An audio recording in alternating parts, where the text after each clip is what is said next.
Welcome back to the Assertive Podcast. I'm Erica. I'm Jess.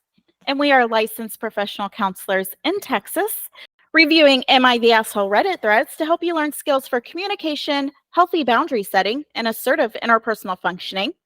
Today, we're going to start off with boundary basics. What is a boundary? What does that look like? We're going to do that with a post titled, Am I the Asshole for telling my child's daycare teacher my child won't finish cleaning up?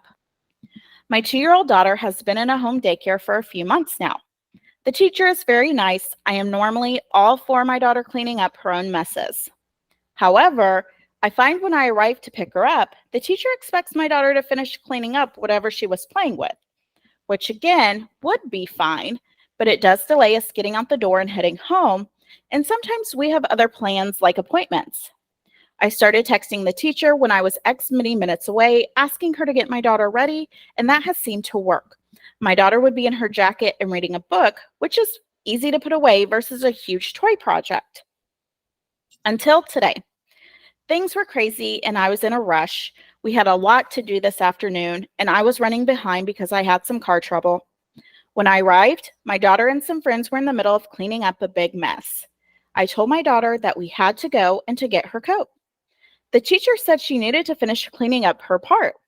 I said, any other day, sure, but I'm running late and we cannot miss this appointment. The teacher tried arguing that the kids need to learn responsibility, and I flat out said no. I grabbed my daughter, put her coat on, and we left. As I said, hectic afternoon, so I only just now had time to check my text. I had one from the teacher saying, poor planning on my part doesn't mean I can break the rules. I pointed out this is not in the contract, and I can bring my child home whenever I need or want. She accused me of undermining her authority. I was given a verbal warning, which I found ridiculous. Am I the asshole? Oh, she got a demerit. She got in trouble from the teacher. Which in itself is crazy as an adult. It's not like your teacher got a demerit. It's like, I'm giving you as the parent the verbal warning. Yeah, it's going like my personal file. Oh God. Oh man. Yeah, this is such a good one to kind of break down boundaries, because I think we're observing somebody interacting and kind of pushing back against a boundary. Yeah. And it's interesting to watch it kind of play out. So yeah, walk us through it. What are the steps? So I think maybe we should just start by explaining what boundaries are. So how do you explain boundaries to your clients and maybe what their purpose is? Yeah, so I keep it pretty simple. I mean, and like we work it out over time through examples, right? But I say basically a boundary is just letting somebody know what you are going to do. So if X happens, I will do Y. It's laying out a cause and effect kind of beforehand. I think the purpose is to let people know what you will tolerate. I say we teach people how to treat us. So I think it's basically just establishing limits on what kind of behavior you want present in your relationships. What Absolutely. About you? What do you say about it? I use that exact same phrase. Oh, that we teach people how to treat us? Yes. Nice. I say you are teaching people how to treat you, and you're upset that they're treating you poorly, but you're allowing them to do this. So what we actually need to do here is some boundary setting to essentially retrain them how to interact with you. Yeah. Or to give them a chance to respect you or to respect your wishes. I find lots of clients are like, wow, I think lots of times when we heard boundaries, people more so think of like aggressive or just kind of just saying, no or limits. And I think when you actually hear an effective boundary, I think it's a lot different than maybe what most people kind of conceive of it on the front end. Yeah. What do you feel like are kind of the components of a actually effective, healthy boundary? Effective, healthy boundary, I guess I should start off by saying, is always communicated in a kind and calm, what we would call assertive communication manner. And we'll kind of break down communication styles later. But essentially, assertive is basically kind, compassionate, and respectful way to communicate with other people. It's your brief synopsis there. So we're going to communicate it assertively.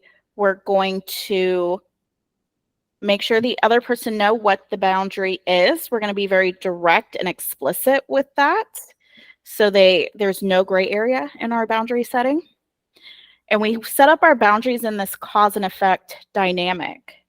So I do not appreciate when you do this. If you continue to do this, then X is going to happen. Mhm. So we're essentially giving them appropriate expectations so that basically they're making a choice. They have the knowledge as to what's going to happen if they decide not to respect the boundary. So when they say, okay, I agree to that boundary, they're kind of signing this contract that they are okay tolerating the consequences that have already been laid out. Yeah, it's basically a social contract is probably how I would explain that. Oh, yeah. I like that. Makes sense. So once we set the boundary, then we just kind of wait and see for a response. This is whether they're either going to violate the boundary or they're going to respect the boundary. If they're violating the boundary, then you have to do a tough job of enforcing the boundary, which means whatever you said that effect was, you now have to put that into play and start that ball rolling. Yeah. If they respect the boundary, I always advocate for appreciation or gratitude, right? And letting them know, like, gosh, I asked you to stop doing this and you did. And that was really helpful. This was not some big dramatic scene. And I feel really respected and cared for because you respected this boundary I set. Yeah. They say, giving appreciation or even praise is a lot more effective in changing behavior than like punishing. So Yeah. even by amping up the things that are going well, that's going to really incentivize the other person to do more of that. So when a boundary is being respected, we want to really give some attention to that. Absolutely. And I think a lot of people function on a no news is good news mentality. Yeah. So if they're doing something that bothers you and you're not communicating that, they probably don't know that's bothering you. But on the reverse, if you're doing something that is really impactful to you in a positive way, and you're not speaking up on that either, they don't know how impactful that actually is for you. Yeah, and every time if it's just no news is good news, it can feel like really getting criticized sometimes too. If like every time you guys engage in some kind of dialogue, it's to give some criticism, that can really drain the other person as well. Yep. Yeah. And I think I like that you start off by saying, square one of a boundary has to have assertive communication, because I think if we are not in a spot of like calmness and peace when we set a boundary, we're really inclined to have the consequence be something that we really don't want to follow through on. So, if you do this one thing one more time, we're going to break up. It's like, well, when push comes to shove, you're going to do that, and that's where I think we get into threats, is when we're making those initial consequences out of a moment of kind of passion, as opposed to something that we really think we're going to be able to enforce on the back end. Yeah. And that's an important piece as well, because at the end of the day, we're only responsible for our own behavior, and that's all that's within our control. And so when we're thinking about the cause and effect scenario, whatever that effect is, it's not what they're going to do. It's what you're going to do. And I think the example that comes to mind is always like business, because that's where I'm probably setting the most boundaries these days. Yeah. So it's, if you cancel your appointment under 24 hours, I'm charging you. Right. So then, it's what I'm doing. I'm in control of that. I press the invoice button. It's not, you need to go into the system and pay me. Because really, who's going to, there may be some nice people out there who will do that and take accountability and say, yes, these are the policies. I did agree to this. Yeah. But it has to be something you can enforce. So it's, in your example where it said we're going to break up, then it's, I'm leaving you. It's not like, I expect you to move out. You can't control if they move out. And honestly, they're probably not going to move out because they're not that good at respecting boundaries, or we wouldn't be in this situation. So it's, I'm moving out. I'm leaving. Yes. So if this, then I is kind of the general formula we'll follow there. Okay. If this, then I like that. So if you guys need a script, go with that framework. Then keep it simple. Then I will, right? Keep it real simple when we're learning something new. I like that. And so with this kind of, where did you see those different kind of pieces of the boundary playing out in this scenario? Absolutely. So I think initially both parties, we have mom and we have the daycare teacher, I think they did a good job of communicating their boundaries with the other, and they weren't ambiguous. Mom is saying, I need my daughter ready to go when I get here. I really don't have time in my day to wait 5 or 10 minutes for her to finish cleaning up. Mhm. Daycare teacher is saying, I really need her to clean up her own messes. This is an important part of like my teaching philosophy, and it is fair for all of the kids. Nobody's sticking around and cleaning up somebody else's mess. I'm not having to clean it up. So overall, it's just good practice. I need the kids to do this. So I think in that initial step, communicating the boundary, they both did that. We don't know if they were doing that assertively or not. I'm going to say they were. Sounds like they had a good relationship, at least kindly. Yeah. Yes. Yeah. Then we get into the response to the boundaries. The daycare teacher, when mom was providing the ETA, her boundary was a bit contingent upon that. It sounds like mom probably didn't pick her daughter up at the same time every day if she was needing to send a text. Yeah. Logically, I'm thinking if we're picking her up at the same time, there's no need for a text. Daycare teacher's just going to organize her day and say, okay, so-and-so is getting picked up at 4:00. She needs to be ready to go at that point. So she probably kind of blindsided the teacher on this particular day of kind of busting in the door and demanding her child.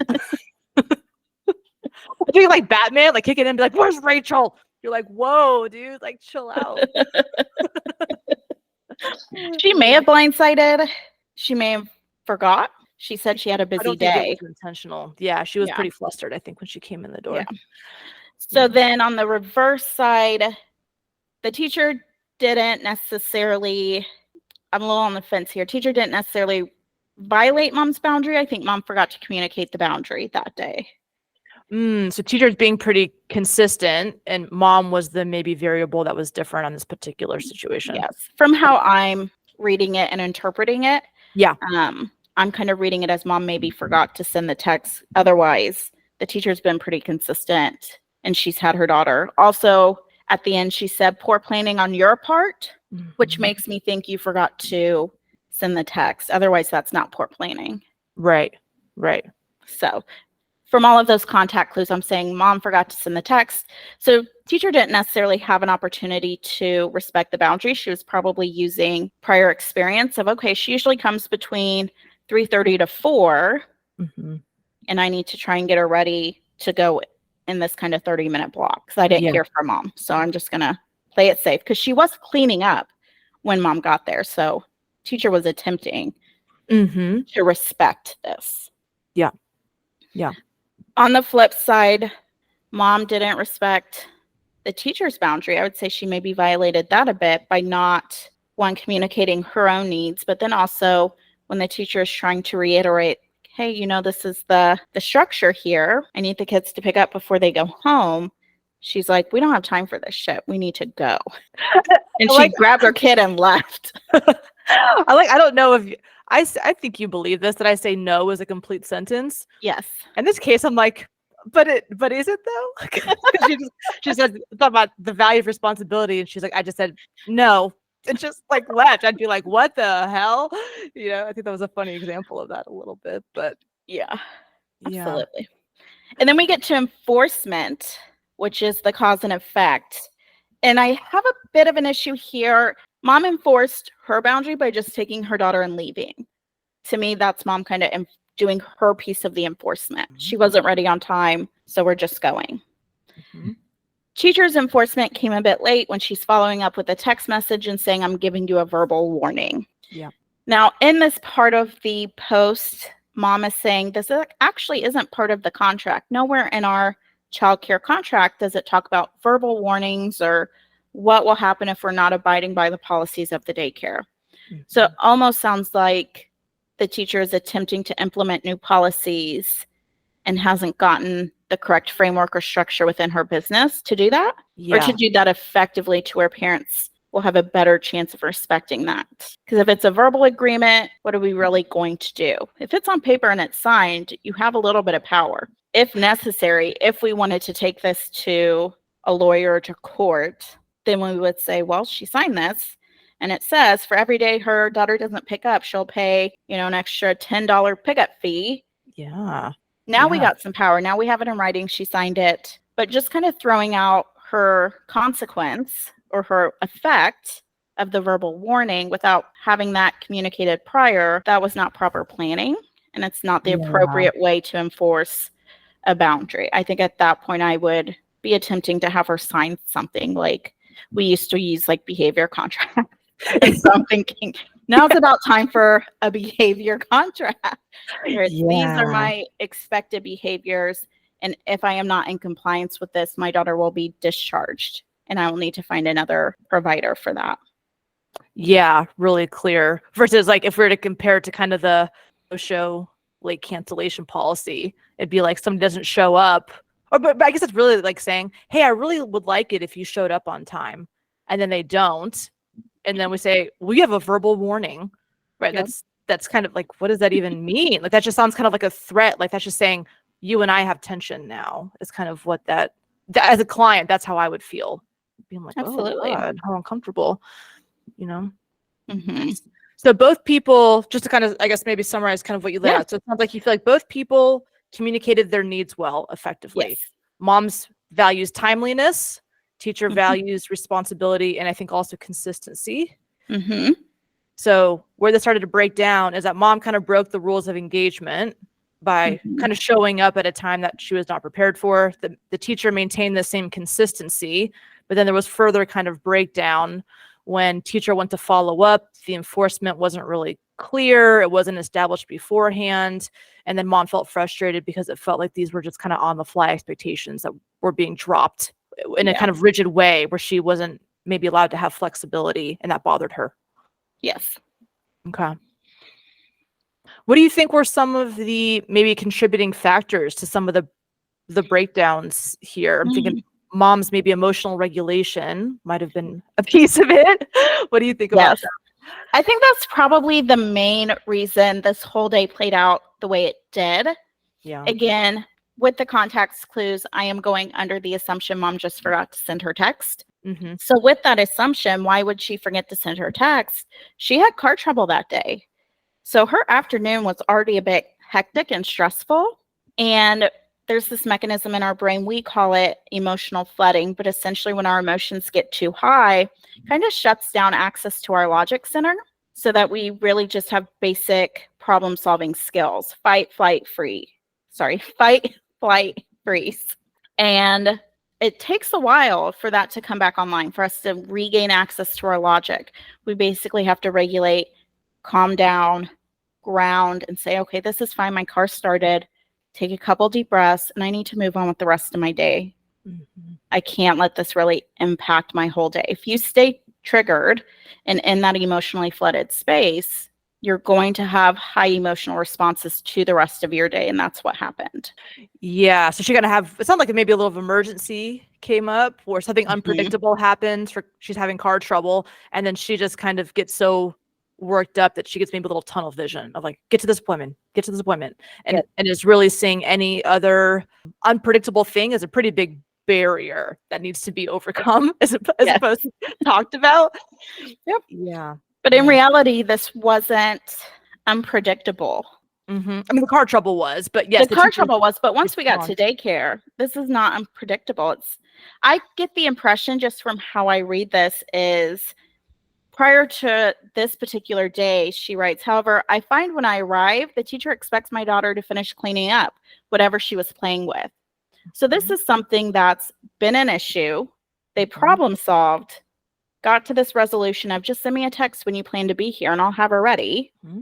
So this is a prior issue. So this wasn't the first day the teacher expected your kid to clean up. Right. So once she got to daycare, that should have been expected that your daughter needed to finish picking up. The teacher is consistent, if nothing else. She's really consistent. Yeah. So then you're saying maybe the mom was kind of expecting everybody else to maybe match her emotional crisis, and when she didn't, that felt personal, dare I say, or something like that. I mean, I can tell you it feels personal, and I'm sure listeners can agree with that when you are in this heightened emotional state and you're talking to other people and are like, this isn't really a big deal. I don't get it. You're like, what do you mean you don't get it? Yeah. It almost takes you to another level. Yeah. Like you become more dysregulated. Yeah, because I think you go like again that survival mode. If you're already emotionally flooded and then you're feeling more threatened because it gets personal, you're just amplifying that deregulation. I think there too. I do, and I mean, again, if I was mom, maybe she said hectic afternoon. It sounded like maybe she simmered down. She checked her phone.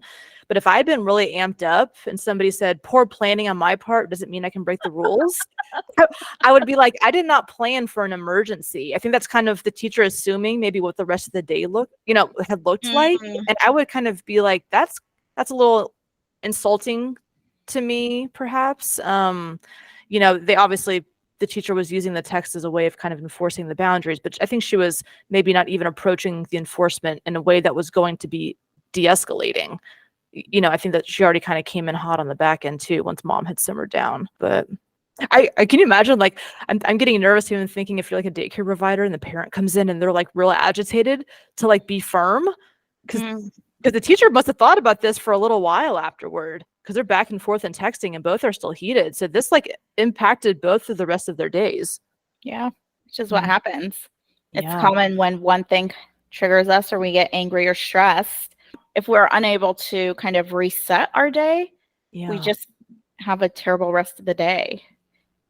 Yeah. And so I think maybe mom could have benefited from recognizing, oh man, I'm freaking out. I'm in a huge rush. I need to take a couple of deep breaths in the car before I get out of here because this teacher is hella consistent. Yes. Or like we've had issues about, sporadic pickup in the past and I need to get my head on straight before I walk in the door. Yeah. I think some of us kind of operate at a default intensity level. What would be a signal to you internally? Like, oh, I'm flooded. Let me take a moment. What is that physiological cognitive signals? How do you know when you've reached that state?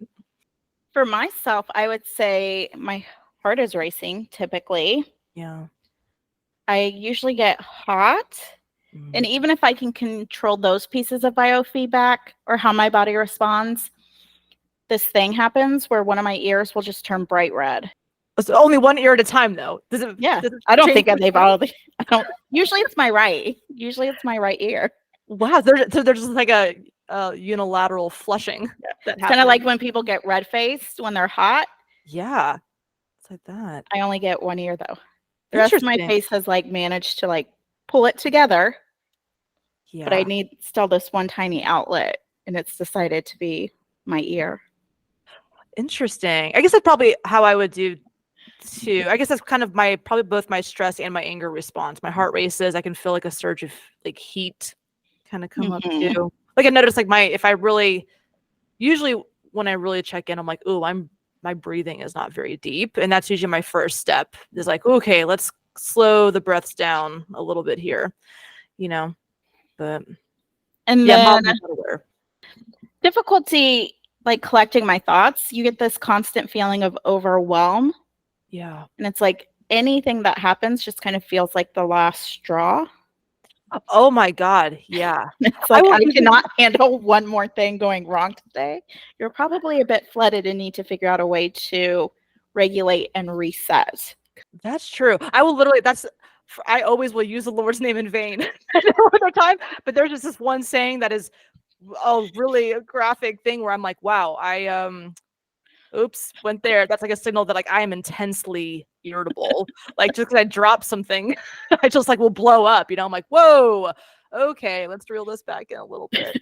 And I do get like tunnel vision where I get kind of fixated on a thought, or I call it like my mental bear trap, where it feels like my mind is like clamped onto one perspective and have a really hard time maybe empathizing or even thinking outside of the box. I can get really rigid in my thought processes too. I also think about replaying the tape a lot. Yeah. If a situation has bothered you or triggered you and you just keep replaying it, or, oh, I should have said this, or this is what I'm going to say next time. And it's just, you're stuck on it. You're kind of stuck in this feedback loop. That's what when I said bear trap, I think that's what I was describing. That's what you were describing. Replaying the tape. That's how that feels. Yeah. In terms of things that maybe could go differently in the future, It sounds like mom, maybe I would think maybe once the car thing got situated and she got back on her day to say, okay, let me recognize I'm amped up. I had this crisis happen, crisis resolved. I'm going to check in with myself. I'm going to regulate my breathing. I'm going to calm my body. I'm going to text the teacher. So then she could have hit maybe a reset at that point. Yes.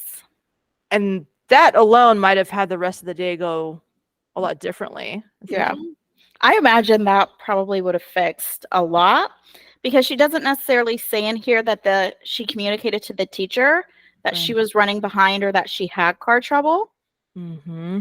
Most people are not monsters. There are some monsters out there, but most people are not monsters. Most people understand things come up unexpectedly. I cannot imagine a daycare teacher if you had said, I am so sorry. I had car trouble. I got a little flustered and I forgot to text you, but we have an appointment and she actually cannot stay to clean up today. I'm sorry. Would have been like, I'm not really happy about this, but I get it. I'd like to have a discussion at a later time or figure out maybe a backup plan, but I understand. Go ahead and take her. We'll figure it out. So that maybe if mom had approached that in a little more calm way, the teacher probably wouldn't have maybe snapped shut on the expectations either. Or explain like how we got here. And again, teacher said poor planning. You don't plan for your car not to work. And that's why I'm thinking mom didn't communicate she had some car trouble. Yeah, mom just focused on the next thing as opposed to giving context of what's going on for her. Correct. Yeah. And so the teacher's thinking, I've had this conversation with you at least once before, probably 2 or 3 times, because mom's saying this is a issue where the teacher wants to do this all the time. Yeah. And so now she's like, I'm so sick of this lady, thinking she's the exception to the policy. And she is hunkering down on her boundary and saying, no, she needs to finish picking up. Yeah. And I think too, it sounds like there's been a lot of maybe boundary violations in the past, and the way that they resolve that was by finding solutions.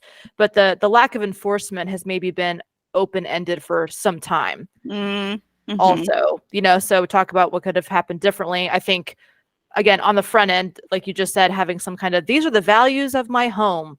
These are the consequences of things and the fee structure and whatever have you, that if they had just maybe clarified some stuff on the front end, that this wouldn't have come together in this way.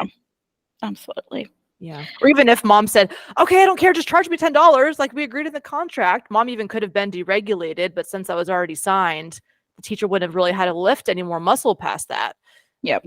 I think like being a little, coming from a calm place, establishing those consequence loops beforehand, it takes it's nothing personal. You're just like reporting the news at that point. I think it becomes a lot less intimidating even too, to have an interaction like that. Absolutely. Yeah. Other things I think is maybe not waiting to the middle of the afternoon or whenever she sends the text. I don't know who does drop off at daycare in the morning, but that would seem like a natural time to say, hey, I'm going to pick her up at 2 o'clock today because we have an appointment. Yeah.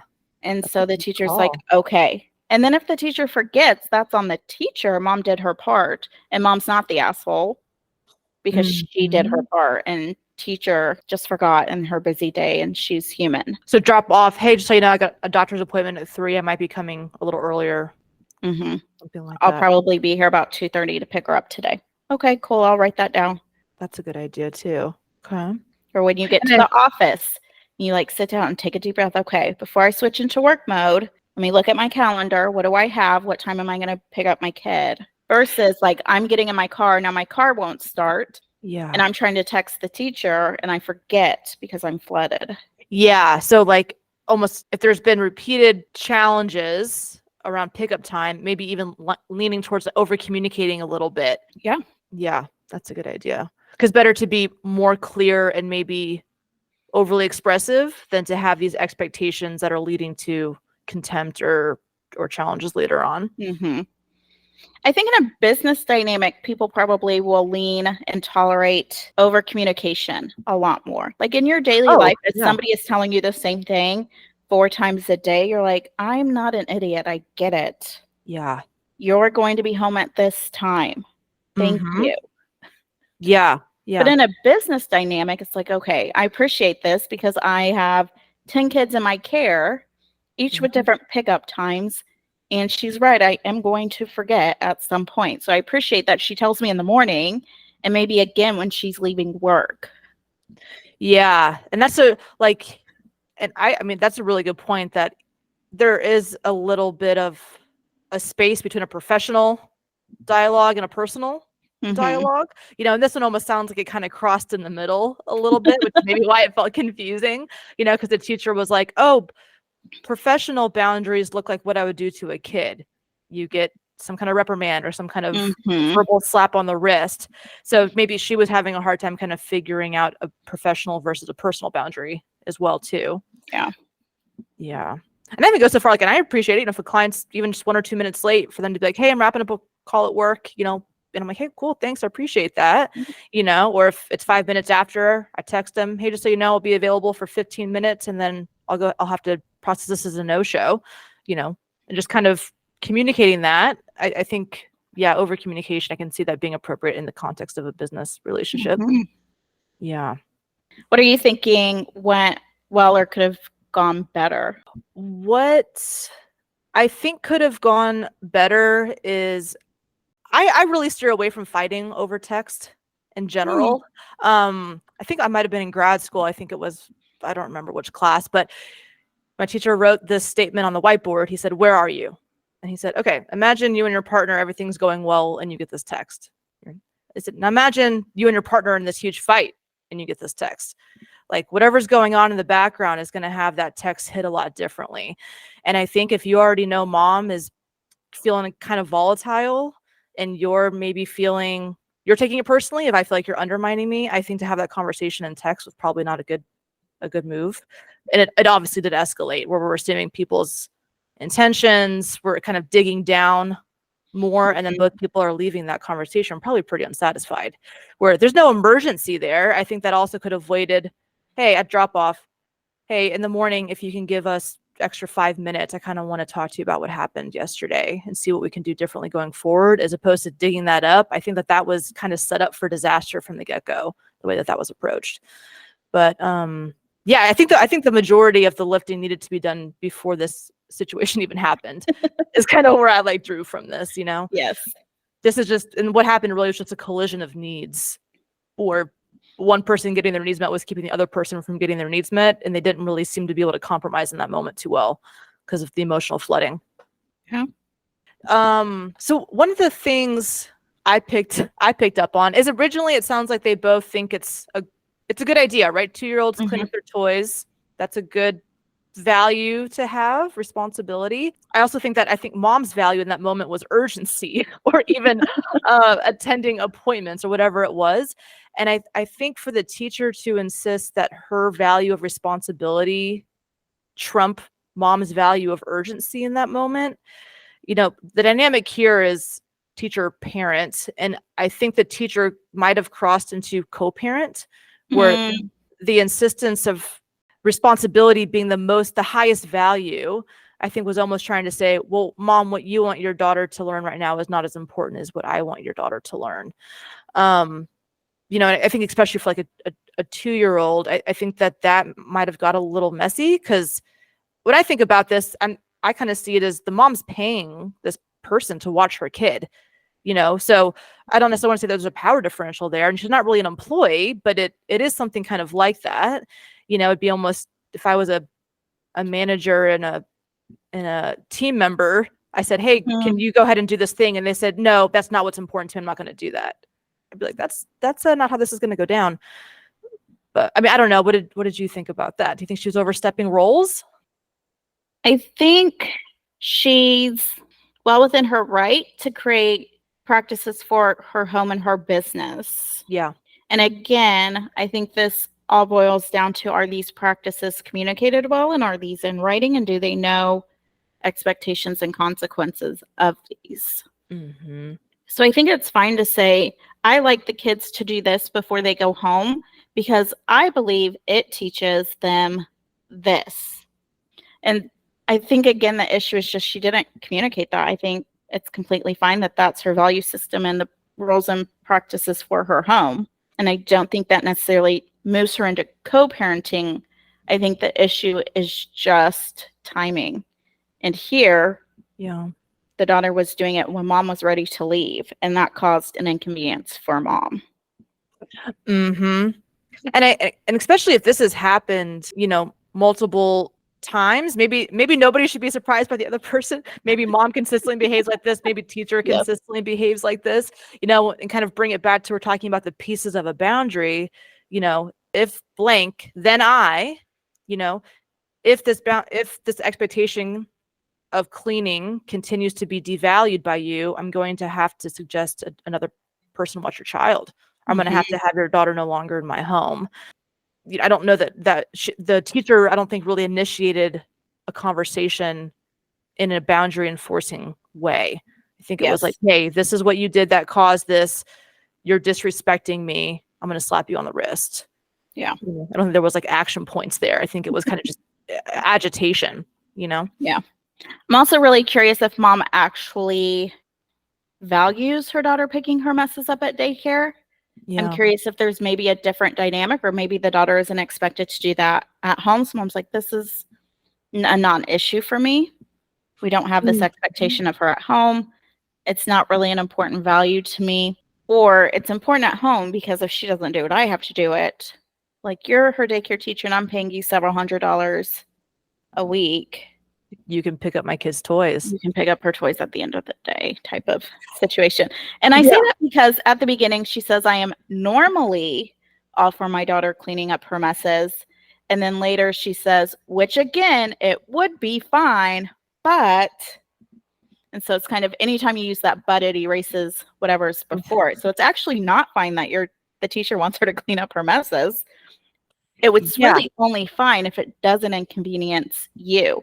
Your needs and your time is more important than your daughter learning to clean up her mess. Yes. Is kind of the message I'm getting from that. I think you're right about that. And I'm sure if at home there was an appointment and the daughter had a mess everywhere, the mom wouldn't be like, hurry, clean your mess. We gotta go. She'd be like, that'll come back, and so I think maybe she's seeing a little bit of forest for the trees where maybe the teacher's like, oh my God, one kid is fine, but 10 kids messes, but yeah, you would hope the teacher would alleviate some of the burdens of life, which is why you're hiring her. So for her to come in and insist that her values are now creating disruptions for you, I'd be like, this is not what I'm trying to get out of my kid in daycare. You're making more problems for me. Any other thoughts on this one? No, I think all we have left is to figure out who was the asshole.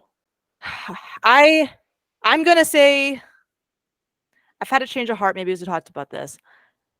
I'm going to say teacher's an example of boundaries being really close to good boundaries, but missing the mark. But I think mom is the asshole because of her emotional deregulation and inability, we'll call it, to check in to calm herself in a way that helped her like interact kindly with other people. So I am going to say mom's the asshole. Okay. I'd agree with that. I think mom's the asshole here, not only for what she did in the post, but this is a bit of a pet peeve of mine where she's contributing to this problem and then taking a victim stance. I'm all for people having a healthy outlet of their frustrations. Love Reddit threads. You have a whole podcast about them. And you came onto Reddit and played the victim. Like, oh my God, the teacher did this and then she texts me this. I'm not the asshole, right? Well, you had some asshole behavior in there for sure. So it's a bit dysfunctional that you're trying to pretend like you did absolutely nothing wrong and you didn't contribute to this problem. The teacher has told you multiple times what her expectation is. And all of a sudden you want to act brand new. Like this is the first time you've ever heard it. And you got your panties in a wad and are crying to Reddit. Like the situation happened, like suck it up, buttercup. Yeah. It's like you kind of said there when you were talking about the step one of like communicate, that if both parties agree that these are the terms of engagement, then she's coming back saying like, she followed through on that. What a dick. It's like you do that from the jump. Yeah. And that's why that clarity up front is so important, right? Because it does, make ownership maybe a little bit more clear too, huh? Yes. And people do this in real life. And I think this is why it's hard for folks to set boundaries. Nobody wants to really deal with the consequences of their actions. Yeah. It just doesn't feel very comfortable. And I think it's a natural instinct to say, well, that was so mean. You can't not do X, Y, and Z because of that. It's like, well, actually, I can. And I told you this was going to happen. And it's a bit manipulative that now you're trying to blame the victim and make me feel bad for simply doing what I told you I was going to do. Totally. I can see that being a pet peeve of yours. Yeah, you definitely pick up on when that happens quickly. Yeah, you're tuned to that one for sure. So what are our summary points here? Our main summary points here are boundaries are there to help you have effective interactions with other people and to have other people respect you and engage with you in a way that you feel respected and worthy. And we break boundaries down into 3 parts. We have communicating the boundary, and we want to communicate cause and effect in that. We want to be very clear and direct, so there's no gray area. We have a response to our boundaries, or likewise, we get to give a response if somebody's setting a boundary to us. And then based on that response, there's going to be some type of outcome. Either the person has respected our boundary and we can express appreciation and gratitude, or they violated our boundary and now we have to enforce whatever consequence or effect that we established earlier in the process. When our emotions run high, we tend to get flooded. So it's a good idea to take a deep breath or 3 and attempt to regulate yourself a bit before continuing with your day. And that way you're not getting this huge buildup of frustrations that then at the end of the day is eventually going to have an outlet on someone or something that's probably undeserving of that. And lastly, if you contribute to the problem, you are not the victim. Cannot emphasize the last point enough, huh? Correct. Well summarized. All right. As always, we would love to hear your guys' thoughts on this. You can send them to us at assertivepodcast@gmail.com. Until next time.